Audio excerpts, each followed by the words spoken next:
Welcome back to సొంతిల్లు. తన మలి విడత ఆర్థిక మంత్రిత్వ శాఖ బాధ్యతల్లో భాగంగా పళనియప్పన్ చిదంబరం రియల్ ఎస్టేట్ రంగంపై కూడా దృష్టి సారిస్తున్నట్లుగా కనిపిస్తోంది. సో ఇందులో భాగంగా ఆయన బ్యాంకర్లపై ఒత్తిడి తీసుకొస్తున్నారు. దేశవ్యాప్తంగా 5 లక్షల అపార్ట్మెంట్స్ అన్సోల్డ్ గా ఉన్నాయి, అమ్ముడు పోకుండా ఉన్నాయి. సో ఈ అన్సోల్డ్ అపార్ట్మెంట్స్ అమ్మేందుకు బిల్డర్స్ రేట్స్ తగ్గించడమే ఒక ప్రధానమైన బాధ్యతగా భావించాలని ఆయన కోరుతున్నారు. సో దీని మీద మనతో మాట్లాడేందుకు arc developers managing director G Rama Reddy గారు మనతో ఉన్నారు. సో రామరెడ్డి గారు, గుడ్ ఈవినింగ్. గుడ్ ఈవినింగ్ అండి. అండ్ చిదంబరం అంటున్నారు 5 లక్షల అన్సోల్డ్ అపార్ట్మెంట్స్ దేశవ్యాప్తంగా ఉన్నాయి.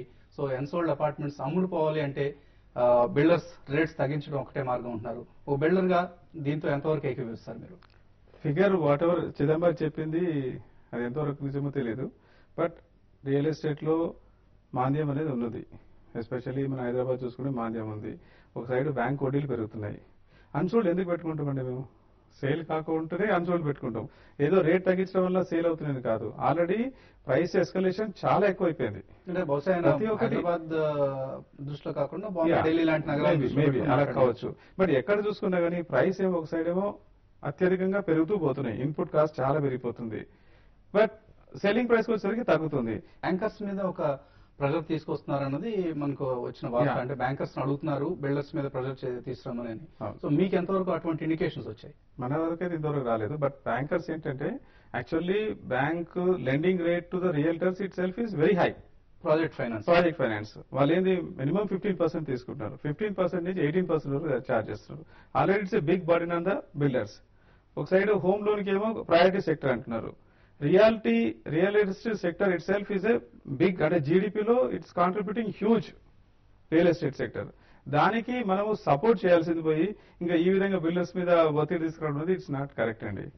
ఎందుకంటే ఆల్రెడీ బిల్డర్స్ చాలా ట్రబుల్స్ లో ఉన్నారు because of various reasons. Especially you talk about మన స్టేట్, మన హైదరాబాద్ తీసుకుంటే మాత్రం చాలా ఇబ్బందులు ఉన్నారు. ఒకవైపు ఆర్థిక మాంద్యం, మరోవైపు శాండ్ ఉండి 600 రూపాయలకు శాండ్ కొనేవాళ్ళము, ఈ రోజు 1600, 2000 రూపాయలు. అన్ని ప్రైసెస్ పెరగడమే కదా. సిమెంట్ పెరిగి, స్టీల్ పెరిగి, లేబర్ షార్టేజ్.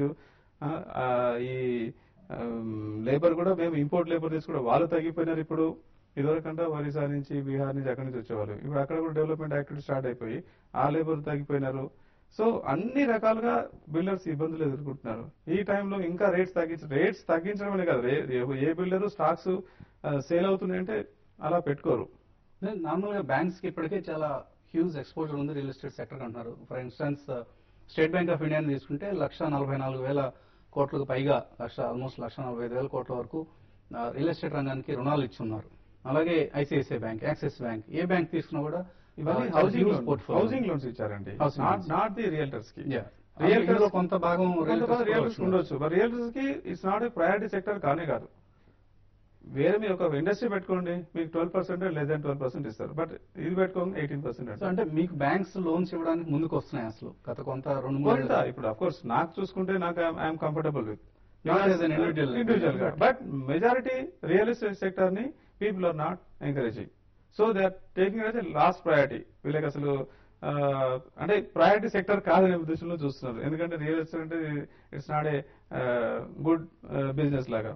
మేము అందుకోసం మేము గవర్నమెంట్ కూడా ట్రై చేస్తున్నాము, ఇన్ఫ్రాస్ట్రక్చర్ హోదా కావాలి రియల్ ఎస్టేట్ కూడా అని. బ్యాంకర్స్ నుంచి ఫండింగ్ రాకపోతే ఏ వైపు నుంచి మీకు ఎక్కువగా ఫండింగ్ వస్తుంది? ప్రైవేట్ ఫండింగ్ వస్తుంది sir. Bankers to some extent they are supporting. But private equity funding బాగా వచ్చేది, ఎక్స్టర్నల్ ఫండింగ్ చాలా వచ్చేది. బట్ అది కూడా ఇప్పుడు కొంచెం తగ్గిపోయింది because of some of the, అంటే తెలుసు మీకు కొన్ని క్లోజ్ అయిపోయినాయి. సో అలా కాకుండా ఇక నియర్ అండ్ ఇయర్ తోని అలా ఇలా చేసుకోవడం, somehow people are just managing. Demand supply పరిస్థితి ఎలా ఉంది ఇప్పుడు? ఇక్కడ డిమాండ్ సప్లై ఇప్పుడు అయితే కరెంట్ సీన్ మాత్రము డిమాండ్ పెరుగుతుందండి. ఎందుకంటే గత 3-4 ఇయర్స్ నుంచి అసలు న్యూ ప్రాజెక్ట్స్ స్టార్ట్ కాలేదు because of some reasons. Like me GO number 45 మీకు తెలుసు. సో దాంట్లో ఈడబ్ల్యూఎస్, ఎల్ఐజీ కోసం అని హ్యూజ్ 25% ఏరియా అని అదని ఇదని కొంచెం చాలా ప్రాబ్లమ్స్ ఉండి not even single permission has taken almost 15 months. ఒక కొత్త పర్మిషన్ కూడా తీసుకోలేదు పెద్ద ప్రాజెక్ట్స్ కి. So now projects, I mean because there were some amendments in the GO. So now ఎల్ఐజీకి, ఈడబ్ల్యూఎస్ కి కూడా వాళ్ళు అప్ టు 5 acres వరకు అది కన్సెషన్ ఏదో ఇచ్చారు, అది షెల్టర్ ఫీజు కడుతూ. సో ఇప్పుడు ప్రాజెక్ట్స్ స్టార్ట్ అవుతున్నాయి. సో ఈ 3-4 years నుంచి I mean since a projects రాకపోయేసరికి ఇప్పుడు స్టార్ట్ అయ్యే ప్రాజెక్ట్స్ కి డిమాండ్ డెఫినెట్ గా ఉంది. ప్రైస్ వైజ్ ఎటువంటి అప్రిసియేషన్ వస్తుంది? ప్రైస్ ఆల్సో అప్ ట్రెండ్ లో ఉందండి. ఇప్పుడు ప్రైస్ పెరుగుతుంది. ఇప్పుడు మీ ఏరియాలో ఎటువంటి ప్రైస్ నడుస్తుంది? మేము 1850 మేము ఇప్పుడు ఆల్రెడీ అమ్ముతున్నాము. But shortly we're going to revise the price because we're not getting anything the project. బాగా డిమాండ్ ఉన్న ఏరియాస్ లైక్ గచ్చిబౌలి ఏరియా కావచ్చు. ఇట్ స్టార్ట్స్ ఫ్రమ్ మణికొండ అనుకోండి, ఇట్ స్టార్ట్ ఫ్రమ్ 2300 నుంచి 2700 వరకు ఉంది. Depends upon the project the facility what they are giving. So Gachibowli అనుకోండి, it starts from 3000 rupees నుంచి 3800. Even some project they are selling at 4000 also. It depends upon the facilities what they are giving, how they are, I mean location, అవన్నీ బట్టి ఉన్నాయి. Last few months లో demand కొంత పెరిగింది అంటున్నారు, అలాగే price కూడా పెరుగుతుందండి. ఇదే ట్రెండ్ కంటిన్యూ అవుతుంది అనుకుంటున్నారు? డెఫినెట్గా కంటిన్యూ అవుతుంది. Situation is very bad, especially major power cut తోని చాలా ఇబ్బందులు ఎదుర్కొంటున్నాం. సెంటిమెంట్ కొంచెం డాంపెన్ గా ఉంది మార్కెట్ లో. అంటే ఇంకా ఇప్పటికీ కూడా మనం గతంలో ఏదైతే భూమి పరిస్థితులు చూసామో ఆ భూమి పరిస్థితులు ఇప్పుడు లేవు. సెంటిమెంట్ ఇప్పటికీ ఇంకా కొంత నెగిటివ్ గానే ప్రతికూలంగానే ఉందని చెప్పుకోవాలి హోమ్ బయర్స్ విషయానికి వస్తే. అలాగే ఎకానమీ కొంత పర్మిట్ చేయట్లేదు, జనం దగ్గర పర్చేసింగ్ పవర్ తగ్గింది లాస్ట్ 3-4 years బ్యాక్ ఉన్న పరిస్థితితో కంపేర్ చేసుకుంటే. సో ఈ పరిస్థితి నుంచి ఎలా బయటపడతాం అనుకుంటున్నారు అసలు? అంటే హౌసింగ్ పరిస్థితి తిరిగి పూర్వ వైభవం సంతరించుకోవడానికి ఎటువంటి చర్యలు అవసరం? మెయిన్లీ మీరు చెప్పినట్టు అన్సర్టినిటీతో కొంచెం ఉందండి. బట్ అది కూడా జనాలు కొంచెం అలవాటు పడిపోయినారు. తర్వాత స్పెక్యులేటివ్ బయర్స్ తగ్గిపోయారండి. హోమ్ అంటే end users everybody is buying. So it's a high time to buy in apartment or any property in Hyderabad. High time. So నేను లాస్ట్ టైం కూడా మీకు ఒక ఇంటర్వ్యూలో చెప్పాను, డిస్ట్రిక్ట్స్ లో కూడా you're not getting it this price అండి. So Hyderabad is the best investment right now. It's the best investment any real estate లో Hyderabad the best investment. Districts లో ఇప్పుడైతే బూమ్ లో ఉందండి. But how long it will take అనేది it's I always have my own doubt about it because it's a small segment. So ఒక town లో ఎన్ని I mean starting లో బాగుంది, everybody will jump in to that. అరే అక్కడ మన దగ్గర అదే ఉంటుంది, ఒకసారి ఒకరు చేశాడు, that fellow is making good money అని అనగానే వెంటనే so many people will jump in to that. Again there will surplus. So ఎవరైతే లాస్ట్ లో వెళ్తారో వాళ్ళు కొంచెం ఇబ్బంది ఎదుర్కోవాల్సి వస్తుంది మళ్ళీ. అలాగే మహారాష్ట్ర లాంటి స్టేట్స్ లో ఇప్పుడు వ్యాట్ ని విధిస్తున్నారంటున్నారు. మనకు ఆల్రెడీ వ్యాట్ ఇప్పటికే ఆల్రెడీ ఇంప్లిమెంటేషన్ వ్యాట్ ఉంది, సర్వీస్ ట్యాక్స్ ఉంది. ఇప్పుడు చిదంబరం గారు చెప్పినట్లు ఏదో concession they can give in taxes అండి. Almost 35 to 40% we're paying in taxes to the government. Everything whatever your construct దాంట్లో majority portion is goes to taxes. దాంట్లో కొంత relief ఇచ్చేసి ఎండ్ యూజర్ కి చేయొచ్చు. తర్వాత వాళ్ళు మేము సోషల్ హౌసింగ్ అంటున్నాము, ఇది LIG, EWS. వీటికి why only builders has to bear? Yes we take the responsibility. Yes అందరికీ మీరు బాగా హ్యూజ్ మార్జిన్స్ ఎంజాయ్ చేస్తున్నారు. అందులో ప్రతి ఒక్కరు ఇండస్ట్రీ వాళ్ళు చేయట్లేదా, ఫార్మా చేయట్లేదా, ఎనీ IT ఇండస్ట్రీ చేయట్లేదా? Why you are not fixing anything to them? వాళ్ళకేమో రాయల్టీస్ ఇస్తారు, అన్ని ఇస్తారు.